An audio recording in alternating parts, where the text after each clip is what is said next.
जब आप ब्राउज़र में URL डालकर एंटर दबाते हैं तो ब्राउज़र सबसे पहले DNS सर्वर से कनेक्ट होता है। DNS सर्वर एक फ़ोन बुक की तरह काम करता है जहां पर उस डोमेन से जुड़ा IP एड्रेस का रिकॉर्ड रहता है और ये वही IP एड्रेस होता है जहां पर उस डोमेन का ओरिजिन सर्वर इंस्टॉल होता है।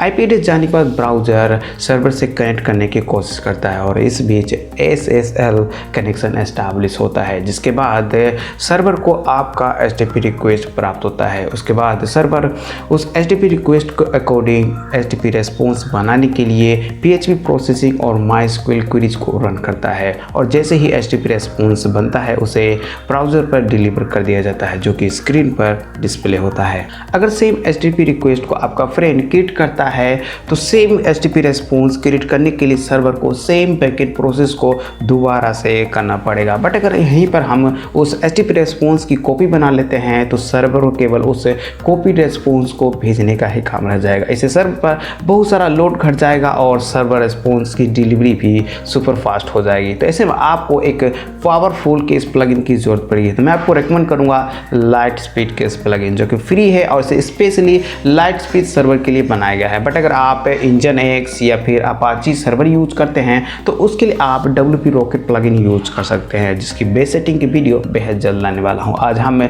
लाइट स्पीड केस प्लगइन की सेटिंग को देख लेते हैं। So now let's get started. सबसे पहले हमें अपने लाइट स्पीड केस प्लगइन को लाइट स्पीड सर्वर के CDN नेटवर्क QQ.cloud से कनेक्ट करना पड़ेगा, जिससे कि LCP को इम्प्रूव करने वाले क्रिटिकल CSS को जनरेट कर सके। सबसे सी बात है कि ये ऑटोमेटेड क्लाउड बेसिस प्रोसेस होता है जिसका कि ओरिजिन सर्वर पर बिल्कुल भी लोड नहीं पड़ता है। क्रिटिकल CSS जनरेट होने के बाद उसे CDN नेटवर्क के थ्रू डिस्ट्रीब्यूट कर दिया जाता है। इसके अलावा भी QQ.cloud के कई फीचर हैं जैसे कि image optimisation, low quality image place holder और CDN। तो जल्दी से हम इसे सेटअप कर लेते हैं। तो आपको लाइट स्पीड केस प्लगइन में जाना है जनरल टैब में।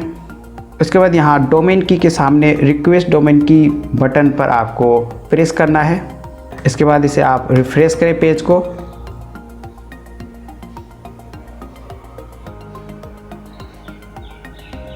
जब तक डोमेन की ना आए आप उसे रिफ्रेश करते रहें।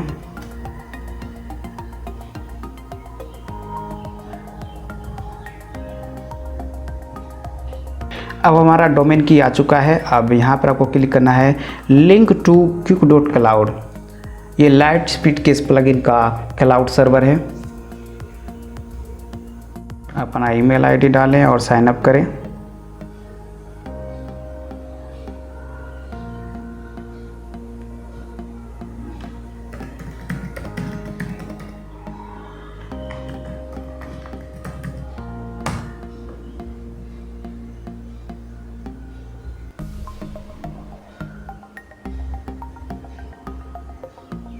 इस तरह हमारा डोमेन QQ.cloud से कनेक्ट हो चुका है। अब सर्वर IP बॉक्स में आपको अपना सर्वर IP एंटर कर देना है। अगर आपको नहीं पता है तो यहाँ पर आप क्लिक करें check my public IP from do+api.us। यहाँ पर आपको अपने सर्वर का IP वर्जन 6 दिख जाएगा और इसे आपको कॉपी कर लेना है और देन इसे इस बॉक्स में पेस्ट कर देना है। इससे होगा कि QQ.cloud को आपके ओरिजिन सर्वर से कनेक्ट होने के लिए DNS लुकअप और CDN लुकअप नहीं करना पड़ेगा, जिससे कि कनेक्शन सुपर फास्ट हो जाएगा। इसके बाद आपको सेव चेंज कर देना है। अब चलते हैं केस टैब में। एनेबल केस को ऑन करें। अगर आपके ब्लॉग को एक टीम या फिर मल्टीपल यूजर्स मैनेज करते हैं तो केस लॉगिन यूजर्स को आप ऑन कर दें। अगर आपके ब्लॉग पर कुछ ज़्यादा ही कमेंट्स आते हैं तो केस कमेंटर इसे भी ऑन कर दें। केस रेस्ट API इसे भी ऑन करें। एक्चुअली रेस्ट API एक सिस्टम को दूसरे सिस्टम से कनेक्ट करने के काम आता है जिससे कि डाटा ट्रांसफ़र हो सके। इसका बेस्ट एग्जाम्पल है अगर आप अपने वर्डप्रेस ब्लॉग का एक बनाते हैं तो इसे पोस्ट डाटा फेच करने के काम आता है। इसके अलावा डेवलपर थीम या प्लगइन से जुड़े प्रोग्रेस या फिर एरर रिपोर्ट को इसके द्वारा कलेक्ट करता है और इम्प्रूवमेंट के लिए वर्क करता है। इसके बाद आप केस लॉगिन पेज को इसे भी आप ऑन कर दें। केस favicon.io को इसे भी ऑन करें। केस PHP रिसोर्स इसे भी ऑन करें। ये आपके प्लगइन और थीम के PHP रिक्वेस्ट को केस कर देगा। केस मोबाइल अगर आप MP वर्जन यूज करते हैं तभी इसे आप ऑन करें, अदरवाइज ऑफ ही रखें। इसके बाद आपको सेव चेंज कर देना है। TTL टैब को एज इट इज छोड़ देना है और पर्ज टैब में जाना है और यहाँ पर सर्व स्टेल ऑप्शन को ऑन कर देना है। इससे होगा कि अगर आपके वर्डप्रेस ब्लॉग का लेटेस्ट कैशिंग वर्जन अवेलेबल नहीं है तो ये प्लगइन ओल्ड कैशिंग वर्जन को अवेलेबल करा देगा, जिससे कि आपका सर्वर रिस्पॉन्स टाइम स्लो नहीं होगा। एक्सक्लूड और ESI टैब को छोड़ देना है और ऑब्जेक्ट केस में जाना है और यहाँ पर ऑब्जेक्ट केस को ऑन कर देना है। ऑब्जेक्ट केस डाटाबेस क्वेरीज के एंड रिजल्ट को ऐसे रखता है जिसे बड़े आसानी से रिट्रीव किया जा सकता है, जिससे कि डाटाबेस को बार बार एक्सेस करने की जरूरत नहीं पड़ता है। बट यहाँ पर इंश्योर करें कि मेम केस एक्सटेंशन एनेबल हो। अगर ये एनेबल नहीं है तो अपने होस्टिंग कंपनी से बात करें। यहाँ पर मेथड में मेम केस सेलेक्ट कर लेना है और नीचे जाना है आपको केस ये परसिस्टेंट कनेक्शन को ऑन कर देना है, जिससे कि केस ऑपरेशन स्पीड अप हो सके। केस WP एडमिन इसे भी ऑन कर देना है और स्टोर ट्रांजिशंस इसे भी ऑन कर देना है, जिससे कि सर्वर स्टेटस नोटिस पा सकें और देन सेव चेंज कर देना है।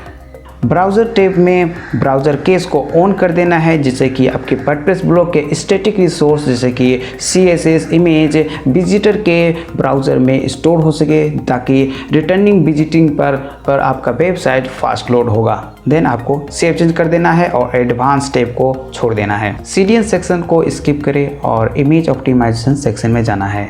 यहाँ पर इमेज ऑप्टिमाइजेशन सेटिंग टैब में जाना है और सभी ऑप्शन को आपको ऑफ कर देना है, क्योंकि हमें सर्वर पर बिल्कुल भी लोड नहीं डालना है इमेज ऑप्टिमाइजेशन के लिए। हम इमेज ऑप्टिमाइजेशन के लिए light weight flying image plugin use कर सकते हैं, जो कि आपकी सर्वर पर बिल्कुल भी लोड नहीं डालता है। पेज ऑप्टिमाइजेशन इस प्लगइन का हार्ट है। सो यहाँ पर आप सेटिंग बेहद ध्यान से करें। CSS सेटिंग्स टैब में CSS मिनिफाई को ऑन करना है। CSS कंबाइन ये बेहद ही डिबेटेबल फीचर है, क्योंकि इसे ऑन करने से कुछ ब्लॉग में स्पीड इंप्रूव हुई तो कुछ में इसके उलट रिजल्ट मिले। सो इसे आप बिफोर एंड आफ्टर रिजल्ट के आधार पर यूज कर सकते हैं। वहीं ध्यान रखने की बात है कि CSS कंबाइन करने से सभी CSS कोड एक ही पेज पर कलेक्ट हो जाते हैं, जिसे एग्जीक्यूट करना छोटे छोटे CSS कोड फाइल के मुकाबले हार्ड होता है और जिसका सीधा इम्पैक्ट रैम पर पड़ता है। इसी तरह आप CSS कंबाइन एक्सटर्नल और इनलाइन को भी आप बिफोर एंड आफ्टर रिजल्ट के आधार पर यूज कर सकते हैं। CSS HTTP टू पुश इसे ऑन करें,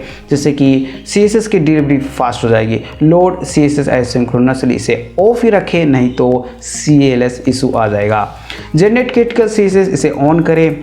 critical CSS main style sheet का ब्रीफ वर्जन होता है, जिसमें अबाउट द फोल्ड कंटेंट से जुड़े कंटेंट के केवल स्टाइलिंग कोड होते हैं, जिससे कि इनिशियल स्टेज पर वेबसाइट फास्ट लोड होती है और LCP इंप्रूव हो जाती है। तो इसके साथ ही आप generate critical CSS in background इसे भी ऑन करें। अब आपको नीचे आना है, इनलाइन CSS एसिंक लिव इसे ऑन कर देना है रेंडर ब्लॉकिंग इशू को फिक्स करने के लिए। फ़ॉन्ट डिस्प्ले ऑप्टिमाइजेशन में स्वैप को सेलेक्ट कर लेना है, ensure remain text visible during web font load issue को फिक्स करने के लिए। इसके बाद से सेव चेंज कर देना है। JS सेटिंग टैब में JS मिनिफाई को ऑन करें। JS कंबाइन को बिफोर एंड आफ्टर रिजल्ट के आधार पर यूज करें। इसी तरह JS कंबाइन एक्सटर्नल इनलाइन को भी यूज करना है। JS HTTP टू पुश को इसे ऑन कर देना है, जिससे कि JS की डिलीवरी फास्ट होगी। Load JS deferred render blocking issue को फिक्स करने के लिए इसे आप ऑन कर दें। लोड इनलाइन JS इसे बाय डिफ़ॉल्ट ही रहने दें एंड सेव चेंज कर दें। ऑप्टिमाइजेशन टैब में HTML मिनिफाई को ऑन कर दें। DNS फ्री पेज में आपको उन थर्ड पार्टी URL को पेस्ट कर देना है जो आपके ब्लॉग पर लोड होते हैं। इससे उनका DNS लुकअप पहले ही हो जाएगा और आपकी ब्लॉग की स्पीड थोड़ी इंप्रूव हो जाएगी। तो आपके ब्लॉग पर कौन कौन से थर्ड पार्टी URLs लोड होते हैं, जिन्हें आप GT मैट्रिक्स में चेक कर सकते हैं। तो मेरे यहाँ पर देख सकते हैं, मेरे ब्लॉग पर ytimg.com लोड हो रहा है, googleanalytics.com लोड हो रहा है। तो हम इन्हें कॉपी करके यहाँ पर पेस्ट कर देंगे। रिमूव क्यूरी स्ट्रिंग को ऑन कर दे। बट ये क्यूरी स्ट्रिंग होते क्या है, तो आपने URL के बाद में देखा होगा वर्जन 5.7.2, वर्जन 3.0.3, तो इन्हें क्यूरी स्ट्रिंग कहा जाता है। तो जैसे ही ये वर्जन अपडेट होते हैं तो सर्वर को इनका अलग से कैशिंग करना पड़ता है। तो अगर क्यूरी स्ट्रिंग को रिमूव कर दिया जाए तो सर्वर पर ये एक्स्ट्रा लोड नहीं पड़ेगा। वहीं ये क्यूरी स्ट्रिंग रिमूव करना सेफ्टी के लिए बेहतरीन होता है।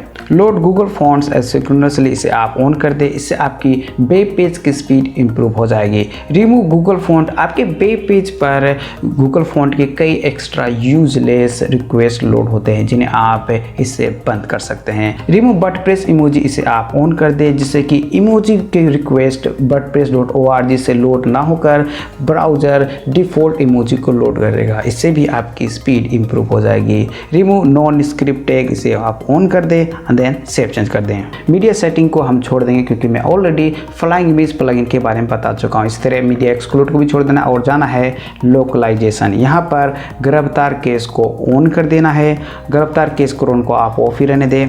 लोकलाइज रिसोर्स को यहाँ पर ऑन कर देना है। लोकलाइजेशन फाइल बॉक्स में आपको उन CDN और उन जावास्क्रिप्ट के URL को पेस्ट कर देना है जिन्हें आप अपने सर्वर पर डाउनलोड करके रखना चाहते हैं और उसे वहीं से डिस्ट्रीब्यूट करना चाहते हैं। जैसे कि एडसेंस के जावास्क्रिप्ट को अपने सर्वर पर होस्ट करने के लिए आप इस URL को पेस्ट कर सकते हैं जो कि आपको GTmetrix में ही मिल जाएगा। यहाँ पर आप सर्च कर सकते हैं JS, तो यहाँ पर आपको बहुत सारे थर्ड पार्टी जावास्क्रिप्ट मिल जाएंगे जिन्हें आप अपने सर्वर पर होस्ट कर सकते हैं। इसी तरह आपको CDN नेटवर्क भी मिल जाएंगे जिन्हें भी आप होस्ट कर सकते हैं अपने सर्वर पर। इसके बाद आपको सेव चेंज कर देना है।